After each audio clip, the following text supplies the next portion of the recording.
إن الحمد لله نحمده ونستعينه ونستغفره ونعوذ بالله من شرور أنفسنا وسيئات أعمالنا من يهده الله فلا مضل له ومن يضلل فلا هادي له وأشهد أن لا إله إلا الله وحده لا شريك له وأشهد أن محمدا عبده ورسوله صلى الله عليه وعلى آله وصحبه وسلم تسليما كثيرا أما بعد. Praise Allah subhanahu wa ta'ala, and I thank Him subhanahu wa ta'ala for allowing us once again, make it easy for us to be together, and we continue studying together, alhamdulillah, and benefiting from the explanation of one of the great scholars of our time, the noble Shaykh al-Allama al-Dr. Salih bin Fawzan al-Fawzan, حفظه الله وجميع مشايخ أهل السنة والجماعة. May Allah preserve him and all of the ulama and the mashayikh of Ahl al-Sunnah wal-Jama'ah. We continue reading from his explanation to the Hadeeth of Jibreel from Al-Minha al-Rabbaniyah. This is session number 6, right? طيب. 6 or 7? 6. Is it? 4 was when Asr, after Asr was 5, so this is 6. طيب. Alhamdulillah. طيب. We stopped at when the Shaykh was explaining the Iman. And the last point we mentioned is that لا بد من الإيمان بالقلب والنطق باللسان والعمل بالجوارح. That's the Iman with Ahl al-Sunnah wal-Jama'ah, is that person believe in his heart and say it with his tongue, and likewise person has to comply with the commands of Allah and the commands of the Messenger of Allah sallallahu alaihi wasallam, which is called the actions of the limbs, from salat and zakat and hajj and birr al-walidain and many other things. The last point we stopped at is the fact that Shaykh was mentioning that there are people who they believe in their heart, they recognize, they know that he was the Messenger of Allah sallallahu alaihi wasallam, but they didn't follow him, and that did not make them Muslims. He gave an example of the Jews and the Christians at that time, the Mushrikeen of that time, and another example is his uncle, Abu Talib, who he even said it himself with his tongue on his lines of poetry, that he recognized and he believed that the message of his nephew is the best message.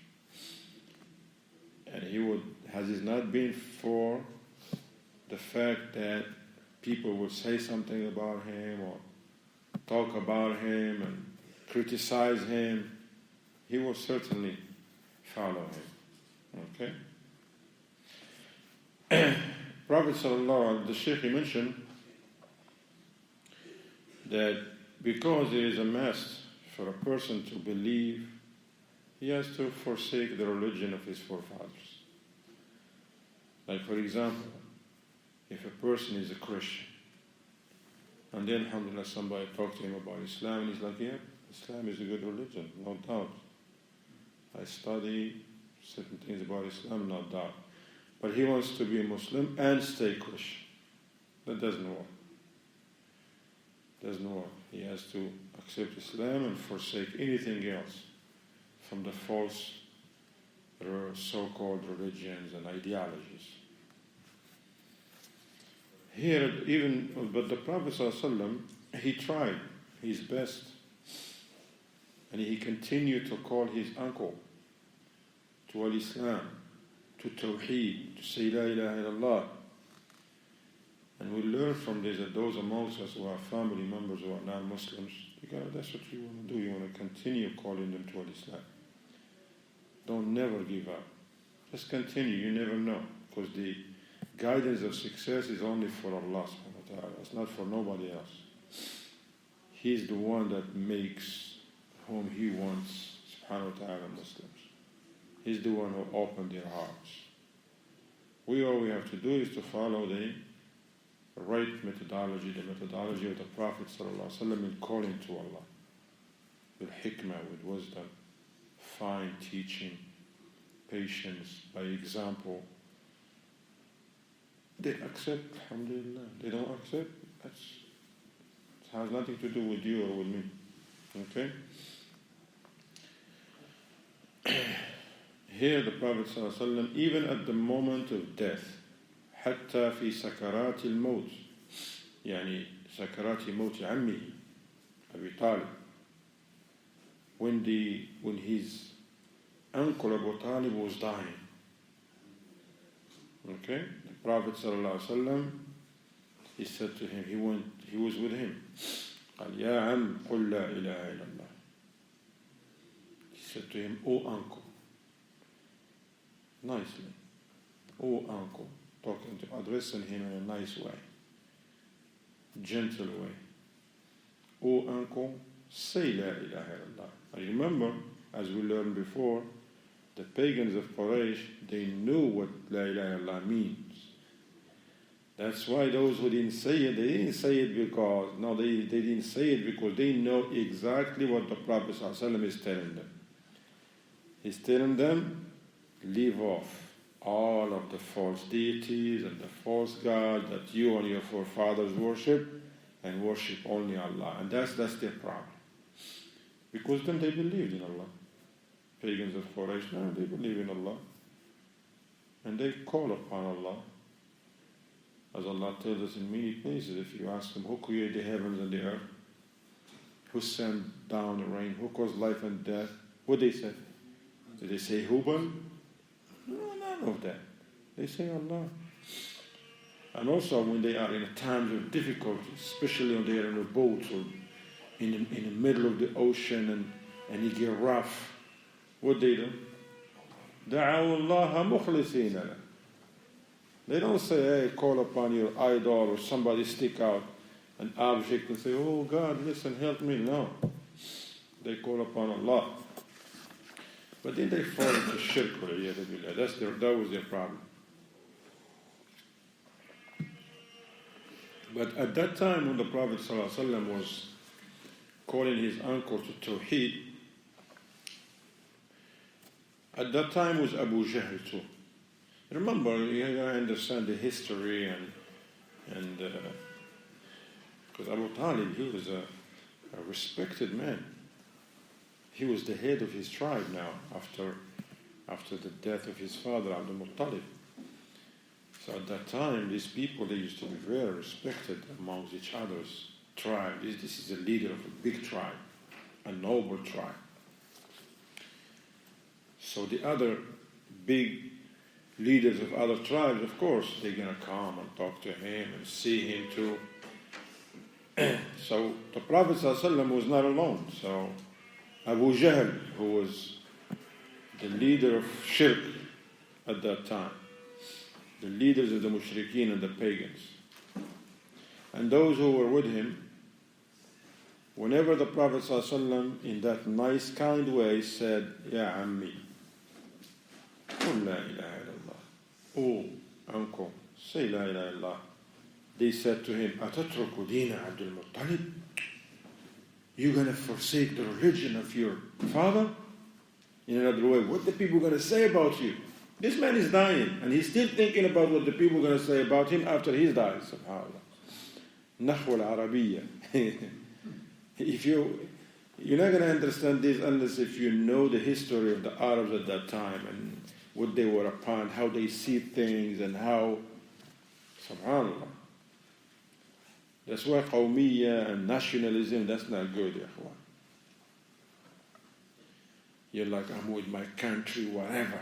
What's whatever? You're with Quran and Sunnah, whatever. No, country has rights over you. Yes, you're from this country or the other. Alhamdulillah. Right or wrong? You're going to feel some way towards your country because that's your country of origin. But it's not like this is, I'm patriot 110%. I don't care whatever. My country come before anything else. No, that's a problem. Obeying Allah, obeying the Messenger of Allah ﷺ come before anything else. Okay? So whenever the Prophet ﷺ tell him, say La ilaha illallah, that's going to save him, alhamdulillah. If he die on it, Allahu Akbar. But they say, you're going to leave off the religion, meaning shirk. Prophet ﷺ call him to Tawheed, then they say, hey, you want to leave off? What are the people going to say about you? And he was just like that. Until at the end he says he is in the religion of his father. مات ولم يقل لا إله إلا الله وكان من أهل النار مع أنه مؤمن بقلبه معترف بذلك كما في أشعاره. The last thing he said that he is in the religion of Abdul Muttalib, which is shirk, not the Tawheed that the Prophet ﷺ called him to, and thus he was from the people of the fire. Even though in his heart he is a believer, he believes in his heart that Muhammad ﷺ is a messenger of Allah, his nephew, and that his religion is the best religion, as he himself said it with his own tongue in his lines of poetry.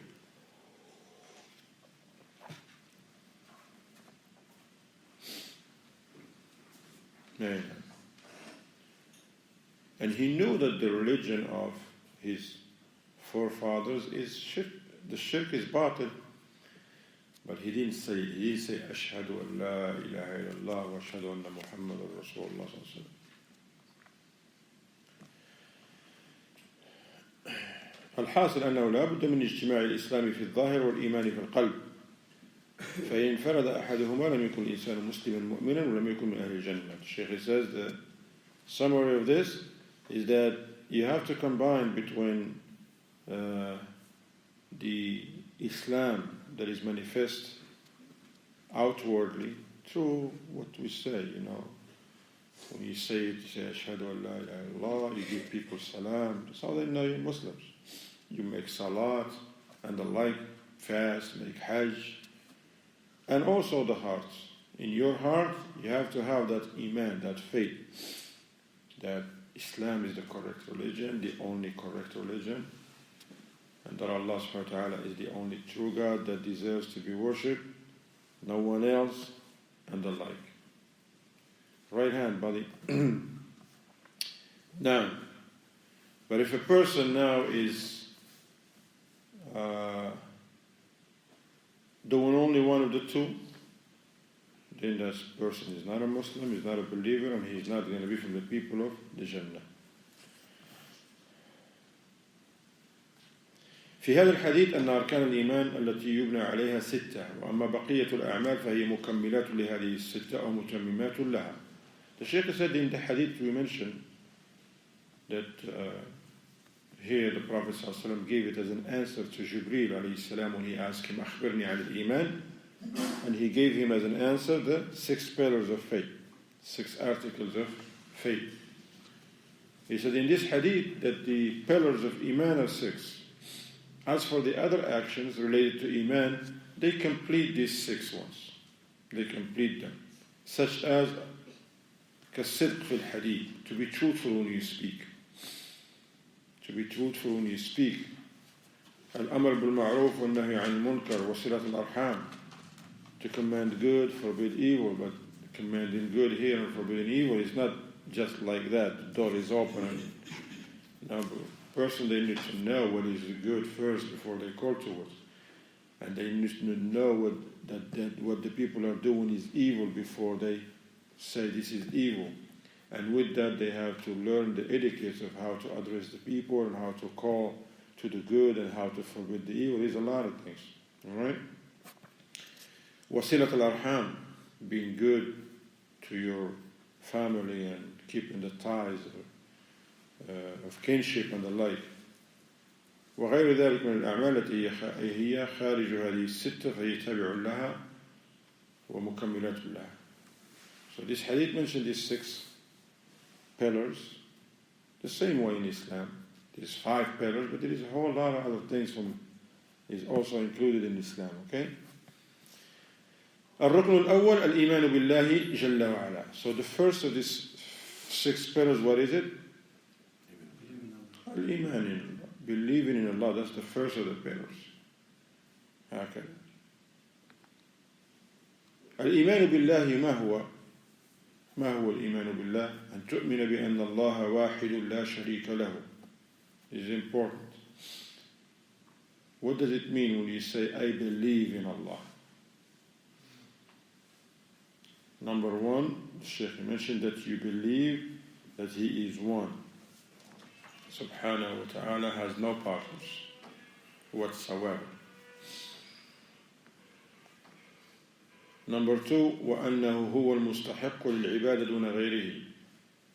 That He alone, subhanahu wa ta'ala, deserves to be worshipped.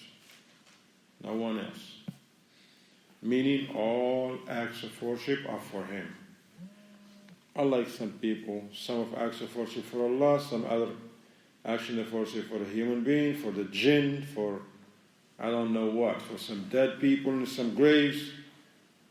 يتخبطون خبط عشواء.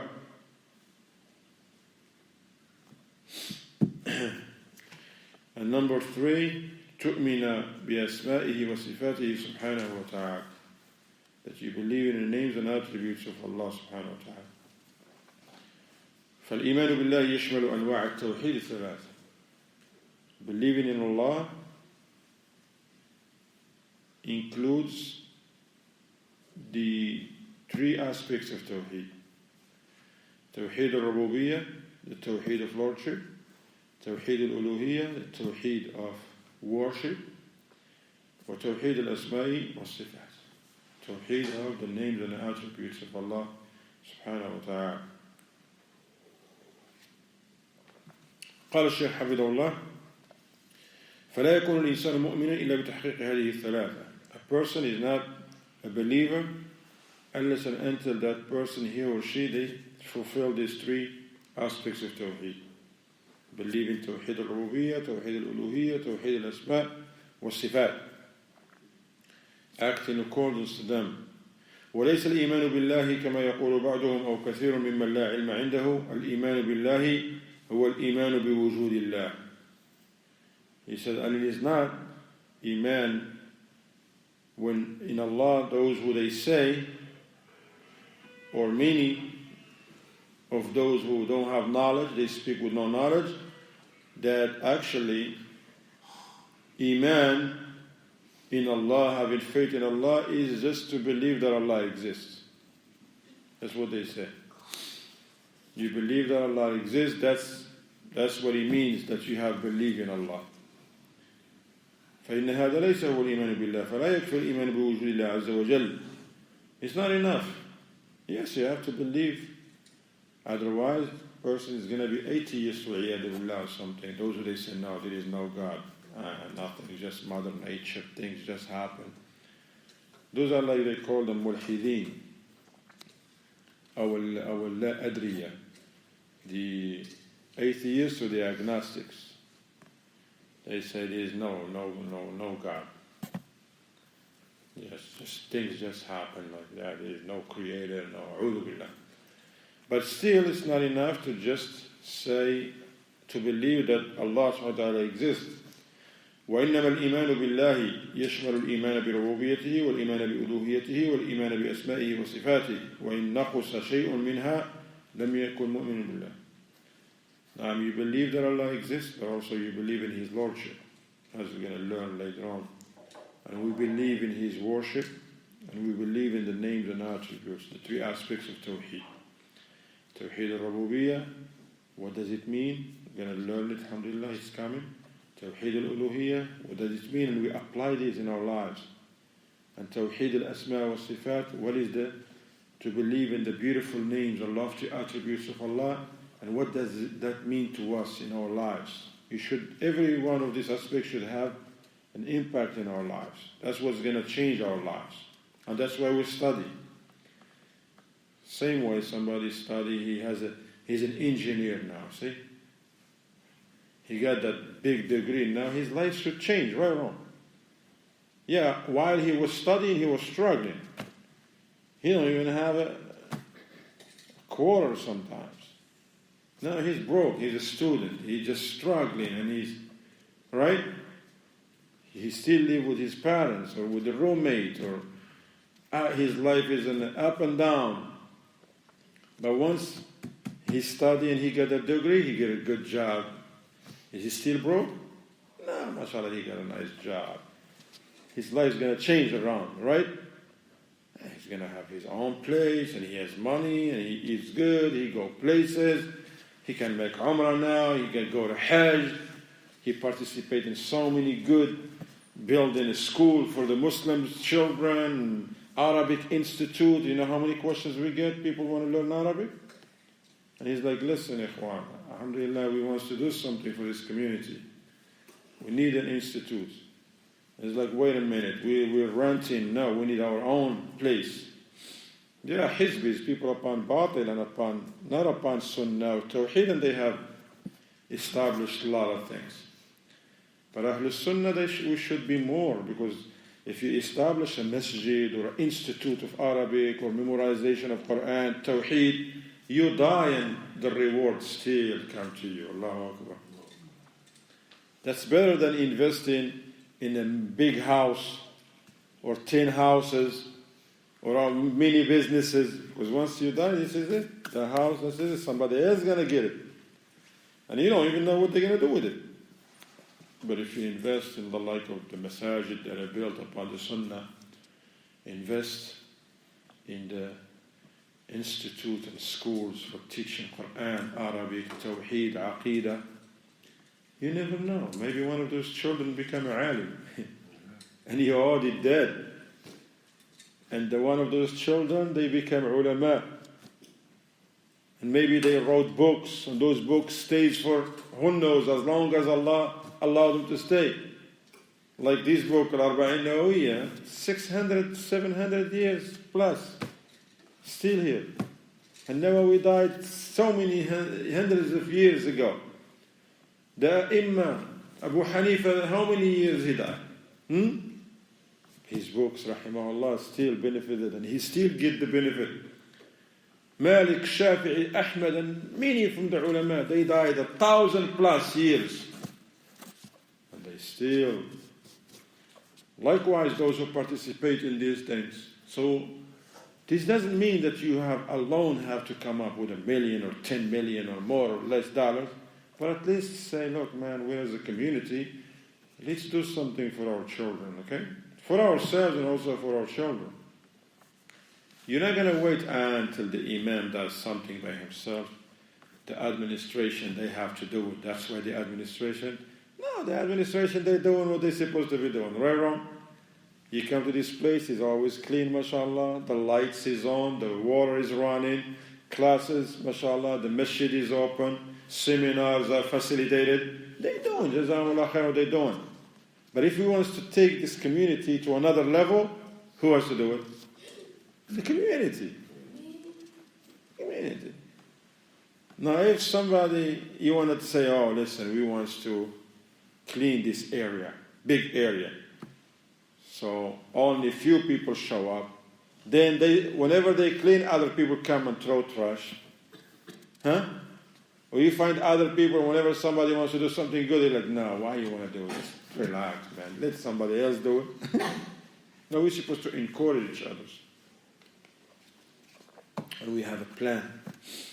Where do we see ourselves 10 years from now? Because these little kids are 7 years, they're going to be 17 one day, inshallah. Right or wrong? This is how we look at things. Some people, they're like, oh, okay, I have no children, so why I have to worry? 10 years later, now he's like, why we don't have a school? 10 years, he says, no. You have no children, so why I have to give my money? You see how it is? Sometimes people, they hear, oh, this family, they're going through, why we don't have stuff for our teenagers? How are we losing our teenagers? He's like, alhamdulillah, mine are still little. They're not talking about me. 8 years later, he's in the water. You see, now he's in the water now because he's like, man, why we have nothing? Yeah, but 8 years ago, you were a spectator. communities. You didn't take an action. Other communities. I have my sister, she lives in Dallas, Texas, and her kids, they go to school, and they learn Arabic and they learn English, normal like kids, they learn Quran and everything. Yeah. Alhamdulillah, this effort is happening in this masjid. Alhamdulillah, people are learning, but we wanted to get it on another level, Not just this community. Any community that they are upon Sunnah, upon Manhaj al-Salaf al-Salih, you're upon the truth, then you have to do something. Sahaba, they sacrificed their home. It's not just come and be a regular person and leave. No, you have to be involved. What can I do? Because the load becomes easier and lighter if more people wants to get involved. So yeah. Okay. Jazakumullah khair. If one person has to, move 100 bricks from one area to the another, it's going to take him some time if you do it alone, right? And he may never finish. He may give up, he may get tired, he may pull a muscle. But if 10 people wants to do it, so the load now from 100, everybody doing 10. If it's 50, everybody's doing only 2. Job get done in no time. هذا هو. جزاكم الله خير. الحمد لله. الشيء بشيء يذكر. So we have to apply these things in our lives. We're not just learning and we're just going through, but we have to pay attention to what is said. These are the ayats of the Quran, the hadith of the Prophet ﷺ, the statements of the Sahaba, the Tabi'een, the Imam of the Deen, the Ulama of Islam, the Rabbaniyin. They want good for us, ya ikhwan. ما هو الإيمان بالربوبية؟ أن تؤمن بأنه هو المنفرد بالخلق والتدبير والإحياء والإماتة والتصرف في الكون لا شريك له في ذلك. هذا توحيد الربوبية. What does it mean? We believe in the Tawheed of Lordship, right? What does it mean? It means that, يا أولاد, come so you can listen. جزاك الله خير. Tawheed al-Rububiyyah, what does it mean? That you believe that Allah subhanahu wa ta'ala is the only creator. He alone creates. Nobody creates with Allah subhanahu wa ta'ala anything. A person cannot say, yeah, this heaven and the earth, Allah created them, yeah? No, nobody else can do that. That's obvious. Fly, other people create those flies and throw them out there. Nobody creates fly. Nobody. There is nothing that other people create. Allah, you believe that Allah is the sole creator. كذلك تدبير, He's the one who governs His universe and His creation. Nobody else has nothing to do with the sun and the rain. He alone governs everything. He alone causes life and death. Nothing or no one is alive without His will and permission, subhanahu wa ta'ala.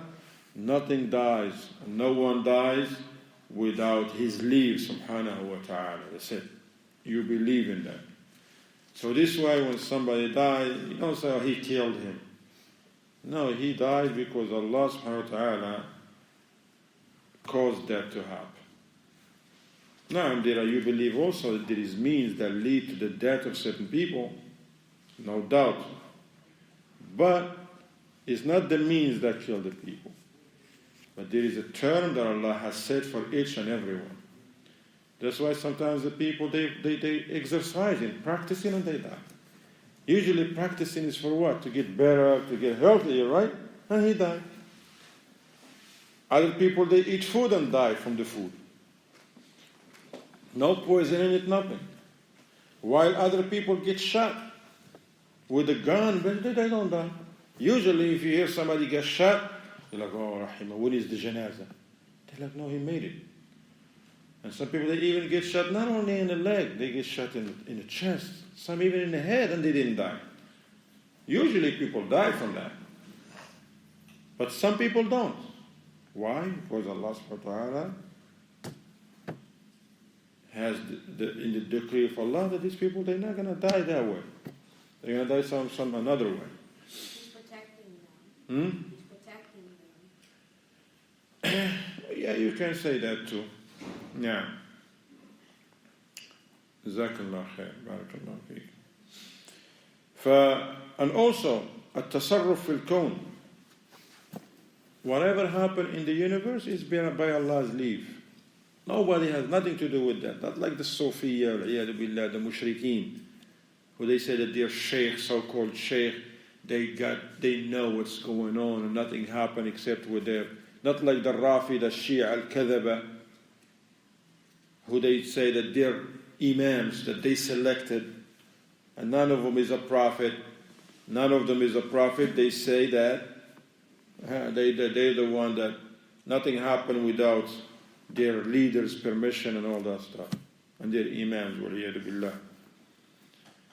No, you believe that nothing happened except by Allah's leave, subhanahu wa ta'ala. هذا توحيد الربوبية. وهذا قل من يجحده من الخلق فإن كل الخلق مؤمنهم وكافرهم يقر بتوحيد الربوبية. He said this tawheed here, this aspect of tawheed, is rare when you find somebody deny this. Rare. Most of the people, they believe that no. Allah is the creator. Allah is the provider, subhanahu wa ta'ala. He's the one who governs everything. And He's the one who causes life and death. This is Allah, nobody else. They're like, not the cow, not the tree, not this. No. Huh?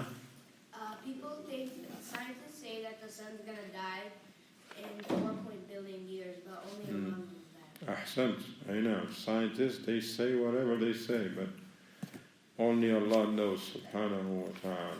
Okay? Jazakallah khair. فإن الخلق مؤمنهم كلهم. Now, the creation, all of them, they believe in this aspect of Tawheed or Rububiyyah, the Shaykh says. قال الله تعالى ولئن سألتهم من خلق السماوات والأرض ليقولون الله. If you were to ask them who created the heavens and the earth, they say Allah. Surah Al-Ankabut, verse 25. وَلَئِنْ سَأَلْتَهُمْ مَنْ خَلَقَهُمْ لَيَقُولُنَّ اللَّهِ. Also the Shaykh give another example. If you were to ask them who created them, they say Allah. They don't say they're idols. How are they going to say they're idols? They made it themselves. They made it out of stone. Some look at the hamaqa of the mushrikeen. Some of them, they even made gods out of dates. And when they're hungry, they eat their own gods. They run out of provisions. Won't have any food? No. What's that? That's some date. That's God. God. Yeah, right there. We make another one later on. You see, jahl, ignorance. Subhanallah. وقال الله سبحانه وتعالى سورة المؤمنون verse 84-85 قل لمن الأرض ومن فيها إن كنتم تعلمون سيقولون لله. To whom belong the earth and all what's in it, if you really know? Certainly they say, yes, for Allah. It belongs to Allah subhanahu wa ta'ala. قل من رب السماوات السبع ورب العرش العظيم سيقولون لله. Surah Al-Mu'minun 86 and 87. Say, who's the Lord of the heavens and the 7 heavens and the Lord of the mighty throne? They say, no, it belongs to Allah. قل من يرزقكم من السماء والأرض أمن يملك السمع والأبصار ومن يخرج الحي من الميت ويخرج الميت من الحي ومن يدبر الأمر فسيقولون الله. Surah Yunus verse 31. Say, who provides for you from the heaven and the earth? Who have ownership over hearing and sight?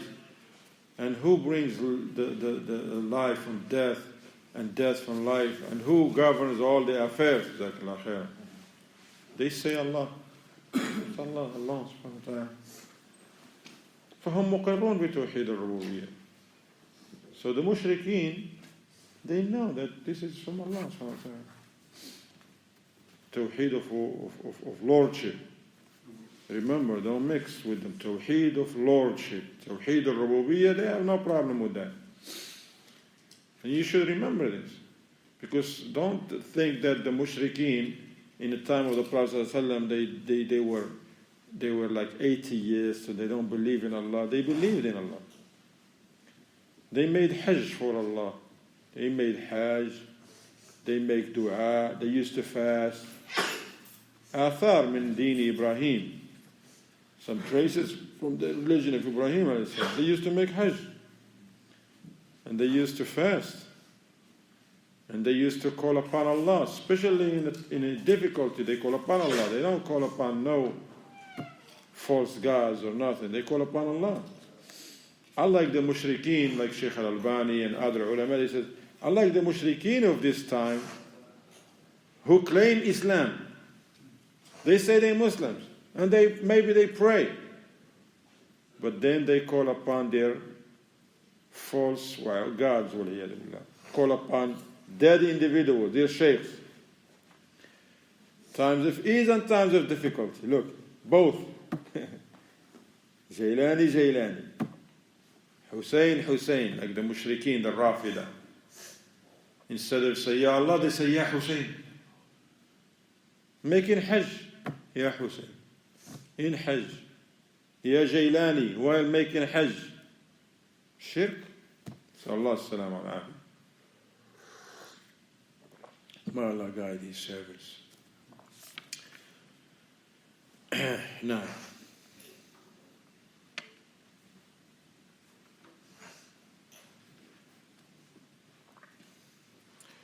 فهم يؤمنون بتوحيد الربوبية فقط وهذا لا يكفي بل لا بد من الإيمان بتوحيد الألوهية أي بأن العبادة لا يستحقها إلا الله جل وعلا والألوهية تعني العبودية. So acknowledging that Allah is the creator, is the provider, the sole, provider and creator, and He's the one who governs all the matters and the disposer of all affairs, and nothing happens except without His leave. That's good. That's not enough. But rather, a person should worship only Allah. And that's what's actually anyone who has a right mind, but also with tawfiq from Allah, that's what's supposed to be, right? If you say this, Allah is the creator, Allah is the provider, alone, nobody else, so why you want to worship somebody else? You see? This is Him. I'll just give you an example. If you know that this is your landlord, right? He's the landlord. Nobody tell you that, look, 5 of us, we're landlords, okay? One landlord. So why are you going to go give a rent to his cousin? Why? We're going to give the rent to somebody else, right, Farid? Does it make sense? No. And then when the landlord comes and says, where's my money? No, I gave it to the other guy. Who's guy? He was with you yesterday. What do you mean he was with me? Who's your landlord? I don't care, man, landlord or not. I gave it to somebody. As long as I have it's not. I don't have it anymore. That's not how things is done. Usually people, before they give their money, what they do? Huh? They want to know who they're going to give it to, right? And I make sure that he... Likewise, they go to the right party so that you don't have to worry about the consequences, and it will benefit him, because now if you give it to the landlord, now he has another month to stay in over there. He's not going to worry about eviction, he's not going to worry about, I'm going to take it to the court, and all that stuff. That's why, Ikhwan, we have to worry. Now, Allah, He's the creator, so He's the one who deserves all types of worship. I'm not going to devote any act of worship for nobody else. أي نعم بارك الله فيكم وفقنا الله وإياكم للخير. So, anyone who believes in Tawheed al-Rububiyyah should be easy for them to believe in Tawheed al-Uluhiyyah, and therefore perform and devote all actions of worship for Allah alone. But tawfiq is from Allah. We should be grateful and thank Allah for guiding us to this. أي نعم, and ask Allah firmness upon it. قال هذا هو محط الخلاف بين الأمم والرسل. This is actually the field of conflict between the nations and their messengers. Many nations, they believe that Allah is the creator, the provider, they believe in Tawheed al-Rububiyyah, but when it comes to Tawheed of worship, that's when they have a problem. They commit shirk. And they worship with Allah others. They don't deny Allah. They lie, no, Allah is the creator. Who create you? Allah. Who provide for you? Allah. Who cause life and death? Allah. But then dua for somebody else. Okay? They slaughter for other than Allah. They make vows and take oaths for other than Allah. يستغيثون بغير الله. They seek refuge with other than Allah, whether it be a tree or a rock or a grave or a jinn, a human being. This is the shirk in Tawheed al-Uluhiyyah, which is to worship others besides Allah subhanahu wa ta'ala, or with Allah, along with Allah subhanahu wa ta'ala. وَهُوَ عِبَادَةُ غَيْرِ اللَّهِ مَعَ اللَّهِ جَلَالُهُ. Even though a person, he worships Allah, they said, no, Allah is the creator, no doubt, not Jesus, not Hussein, not Jailani. Those people are wrong, very wrong, for them to believe that Jesus created. No, Jesus didn't create anything. Allah is the creator. Or they said to you, God is the creator. There is a creator, not Jesus, not his mother, not Buddha, not the cows in India, not trees, not the rocks, not this cave, not that, not this. But then they devote acts of worship for other than Allah subhanahu wa ta'ala. That's their problem.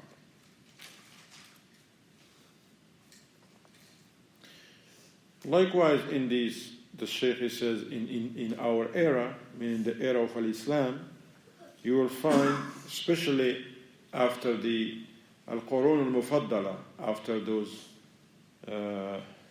best generations that are praised by Allah subhanahu wa ta'ala and by the Prophet sallallahu alaihi wasallam, you find some of them some deviant, who they deny the tawheed of the names and the attributes.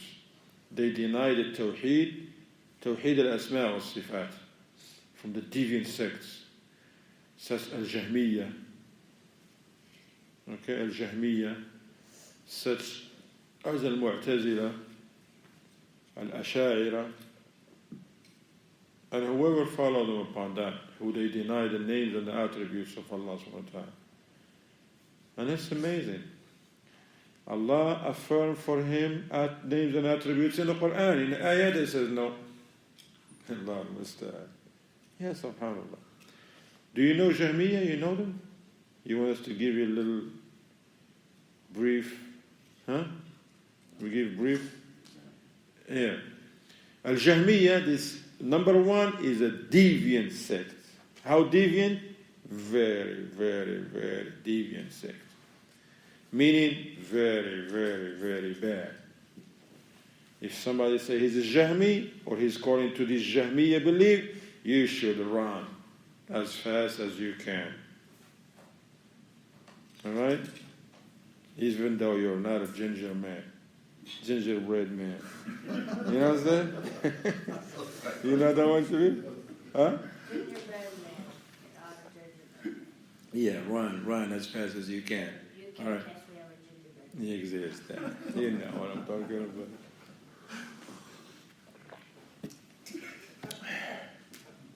So you run from these people. You don't want to be with them. You cannot just move his family around these deviant people, and they go and sit with these people who teach these false ideologies. That's very bad, very bad. No good. Who was Jahmiyyah? They are the followers of this man. His name Al-Jahm. That's why they get the name from him. Al-Jahm ibn Safwan, Abu Mihraz al-Rasibi, from Samarkand. Ad-Dal al-Mubtadi'. Look, when it comes to Imam of the Salaf, it's the Salafi al-Athari. Now he says Ad-Dal al-Mubtadi', the head of Jahmiyyah. He died in the time of Sighar al-Tabi'in. towards the end of the era of At-Tabi'in. But he has planted a great evil, this man, waliyadu billah, has left a great evil. He's the head of Ta'til. No. Is it the first or second or third generation? That's your homework. And all of you, Brother Taha just gave you, Jazakallah khair. He's so generous, he's sharing with you his homework. See, that's what the believer is. Generosity. He has a homework, but he's sharing with you, huh? All right, Farid? Right, Zed? Generosity. He don't want to do the homework by himself. But come on, brothers. Come along and do the homework with me, huh? Where's the homework? Taha, what is it? Write in Juz Amma 30 times? No, when did That's it. Jahan, Safan die? Now, you want to add another homework? Like reading Surah Al-Naba 10 times? Huh? Okay. It's up to you. He died. This man, he denied the names and attributes of Allah. Period. Allah has no names, no attributes. A'udhu billah. No names, no attributes. The Quran is filled with names and attributes. Allah affirmed names and attributes. This man came and tell the people, no names and attributes. And some people believed in him. He was killed in the year 128 of the Hijrah. That's going to help you, Taha, in your homework, okay? He was killed in the year 100, and you still have to do the homework, by the way. He was killed in the year 128 of the Hijrah. قتله سلم ibn Ahwas. The other group, who are they? Jahmiyyah, we mentioned as well. Mu'tazila. Al-Mu'tazila, a deviant group that opposes the belief of Ahlus Sunnah wal Jama'ah. That's why they deviant. They're not deviant because they're from this country or the other. No, that's not. They deviant not because they have this color or the other. They deviant because they oppose the Salaf. They oppose the Sahaba. They oppose Ahlus Sunnah wal Jama'ah. The head of this deviant sect, it was a man who started this named Wasil ibn Ata al-Ghazal. Wasil ibn Ata al-Ghazal. It's good to know these things, so that if you hear a name like this, Mu'tazila, then you're like, hey, that's a green light. That's a red or green light for you to run. For you to run. I got myself out of this, all right? Alhamdulillah. It's a red flag. Not one of the 6 flags, okay? This is a red flag, brother. Huh? I know. They have 6 flags in here? They don't know what I'm talking about, yeah. Okay, no problem. That's right. Huh? That's red flag. A red flag. I know. This man here, Wasil ibn Ata al-Ghazal, actually look, subhanAllah. That's why we have to thank Allah for guiding us to the Manhaj al-Salaf, but we should ask Allah to keep us firm upon it. This man, he was a student, one of the main students of Al-Hasan al-Basri. As there are deviant people before him, that they were students of the Sahaba. They were students of the Sahaba. They learned from the companions. And they deviated. This man, he was a student with Al-Hasan al-Basri.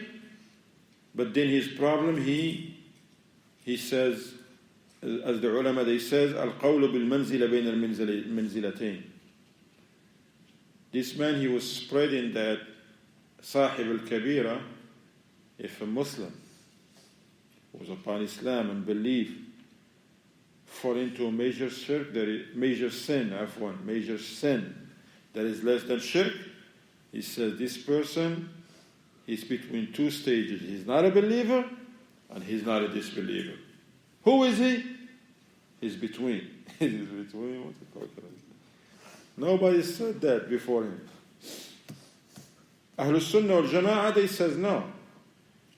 As long as a person did not fall into anything from the thing that nullifies one's Islam, that sin is not a major shirk, he's still a Muslim. But he's deficient in his iman. Khawarij, they say he's a kafir. The Khawarij, they say if a person, he was a Muslim, but he commit a major sin, he become a kafir, period. In this life. And in the hereafter, he is in the fire forever. Cannot come out. The Mu'tazila, they said, no, we're not deep into like the Khawarij stuff. No. We don't say he's a kafir in this life. Who is he? Is he a believer? If you don't say kafir, they say, no, he's not a believer neither. So he's not a kafir, and he's not a believer. Who is he? They say he's between. Nobody from the Sahaba said that. Nobody from the ulama of Ahl-Sunnah said that. All right?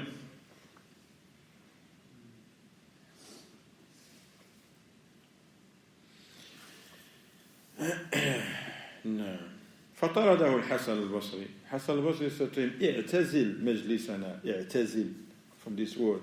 Separate yourself, man. We don't want you to come and contaminate people. اعتزل. فاعتزل. So he went, and another person joined him. His name Amr ibn Ubayd. Another person joined him, and they began to call to that things. فَسُمُّوا بِالْمُعْتَزِلَةِ. Now they were given that nickname Mu'tazila, mean those who separate themselves from the Jama'ah. And there are people like that, Mu'tazila, that still this false ideology is still spreading. Okay?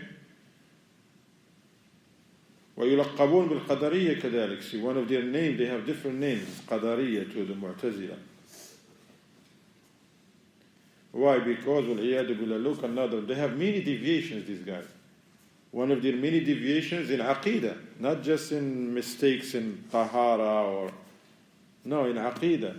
One of their deviances in Aqidah, they say that the actions that the people do, Allah has nothing to do with that. Don't know these things until the people do these things. A'udhu billah. Mu'tazila, they deviate in so many deviant sects. All of them, they deny the attributes and they say that the Quran is created, that the servant creates his own actions. From many tawam, waliyadu billah. And they believe in 5 principles that they came with them themselves. Now, if you want to know where those principles are, that's homework number 2. All right? If you want to know. What is the third deviant group we mentioned? Asha'ira. Who are they? نسبة إلى أبي الحسن علي بن إسماعيل بن إسحاق بن سالم الأشعري. They were called Asha'ira because of this man. That's his name, Abi al-Hasan Ali ibn Ismail ibn Ishaq ibn al-Ash'ari. Not Abu Musa al-Ash'ari radiyallahu anhu. This man, he was born in the year 216 or 260 of the Hijrah. Meaning it's like over 1200 years ago. Alright? No, less, 20 years, less than 200 years ago, okay? 260. And he grew up upon this deviant belief of the Mu'tazila. That's how he was. Alhamdulillah, at the end he repented, alhamdulillah, this man. He repented and he became a good Muslim upon the Aqidah of the Ahl-Sunnah wal-Jama'ah, okay? But at first he was upon the belief and of this deviant sect and Mu'tazila. He was the student of Abi Ali al-Jubba'i. Then he left for a while, he left their madhab. And he freed himself. He said, you guys are on something else. I'm not a part of this. And he followed the way of a man called Ibn Kullab. That's why there's another deviant sect called Al-Kullabiyya. And he spread that again for a while. And he was a powerful man, this man, Abu al-Hasan al-Ash'ari. Was powerful. Knowledge and writings, and that's why you have this big madhab they call Ash'ariyya, Ash'a'ira. It's spread in many places really, until now. But Allah subhanahu wa ta'ala guided him to the Tawbah and to the manhaj of Ahlul Hadith. And towards the end of his life, he said he's upon the madhab of Imam Ahmad. Allah. It's a ni'mah from Allah. Not all those deviant people died upon good thing. But alhamdulillah was good for him. Towards the end of his life, he said he's upon the madhab of Imam Ahmad. And he wrote a great book, Ikhwan. Books about the madhab of Ahlul Sunnah wal Jama'ah, like Al-Ibana wal-Mujaz wa Rasail al-Thaghar. Even though there was some traces of the forced methodology of Ibn Kullab. He died in the year 324 of the Hijrah. هكذا. طيب, we praise Allah subhanahu wa ta'ala. So now from the deviant sects we conclude with this, maybe 2 minutes to conclude with this, that from those deviant sects, those who they deny the names and attributes, period. There are from them those who they affirm the names but they deny all the attributes. And from them those who they deny some of the attributes. But all of them are deviants. You have to believe in all names and attributes of Allah subhanahu wa ta'ala. Salaf, they say this is the madhab of the Salaf, that they affirm for Allah what He affirmed for Himself, or what His Messenger affirmed for Himself, without any distortion, denial, without asking how, without resembling any of the names or the attributes of Allah to any of His creation.